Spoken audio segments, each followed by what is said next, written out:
Mekanik tesisat ustasıyım. Otelin tesisat işini, kalorifer işini yapıyoruz.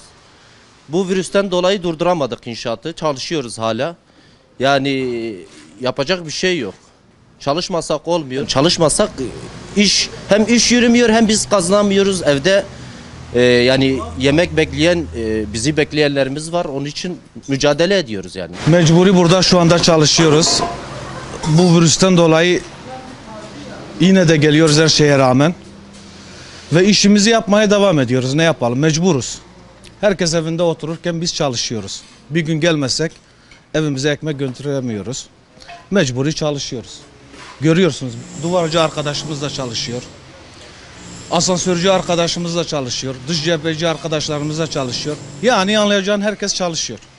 İnşaatı durduramıyoruz. Mecburi çalışacağız.